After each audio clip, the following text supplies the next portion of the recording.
episode, we're going to talk about brand architecture. Brand architecture, simply put, is the strategy and techniques used by brands to organize the master brand and the sub-brands.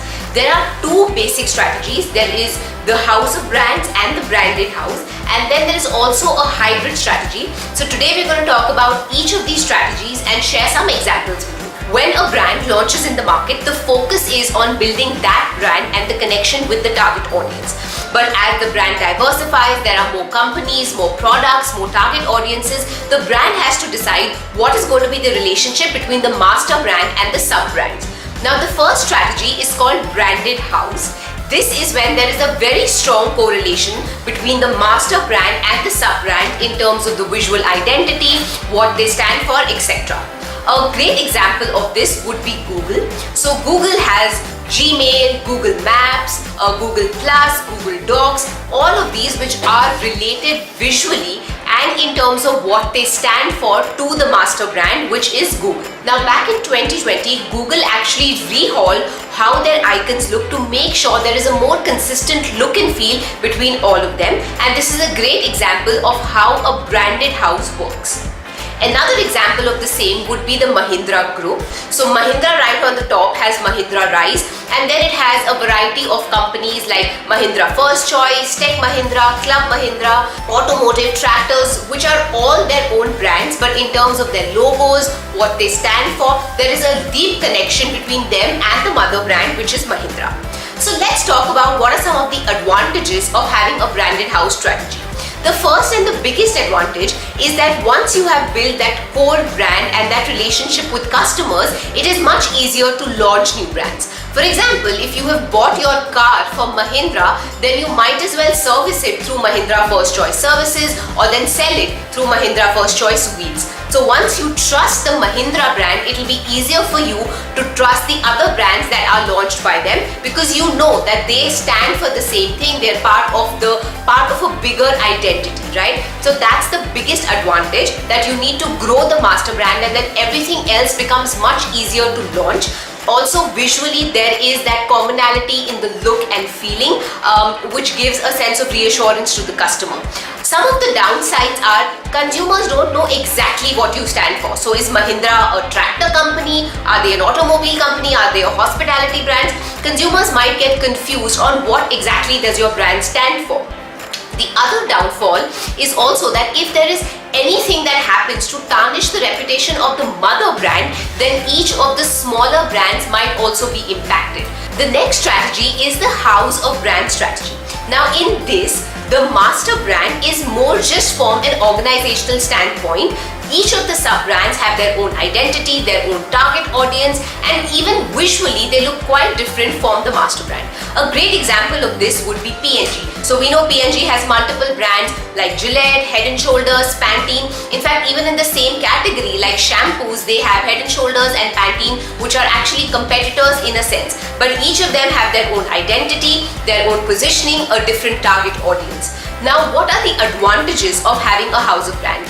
The first thing is that each brand can have their own PG, their own positioning, their own marketing. For example, everyone knows that Head & Shoulders is positioned as an anti-dandruff shampoo versus Pantene is positioned more as a beauty or beautiful hair kind of shampoo, and so their ads are very different, the DG is very different, and of course the positioning is very distinct. The house of brand also acts as a shield. So if one brand fails or gets bad press, the other brands can still survive and thrive in the market. Also, launching new brands becomes easier in the sense that you know that you have certain trusted brands which you can fall back on, and even if a new brand fails, it's not going to really tarnish the image of any of your existing brands. Some of the disadvantages of house of brands is that you have to invest in each and every brand to really build it, right? So your advertising expenses, marketing expenses, sales expenses, all of that go up that many fold because each brand has to be established individually. Also, there isn't as much power behind the parent company just because of the fact that people may not even know the parent company, right?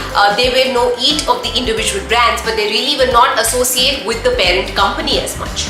The third strategy is a hybrid strategy between the branded house and the house of brands. For example, if you look at Unilever, they have brands such as Knorr, Lipton, Magnum, which are absolutely separate and distinct from each other. But also, if you look at their brand Horlicks, there are multiple brands like Horlicks for women, for children, which are all under the Horlicks category. So this is really the best of both worlds because you get a lot of benefits. Brands like Horlicks, which have an amazing reputation in the market, you can launch into newer target audience. For example, Horlicks, which was essentially earlier known only for children, now has Horlicks Women, Horlicks Light, Protein, and so many other brands. And then of course the other brands can have their own identity, their own TG, their own positioning. So this is really the best of both worlds. Now let's talk about what are some of the benefits when a brand has a solid brand architecture. The first benefit of a solid brand architecture is a focused target. For example, let's consider two brands, Ariel and Tide.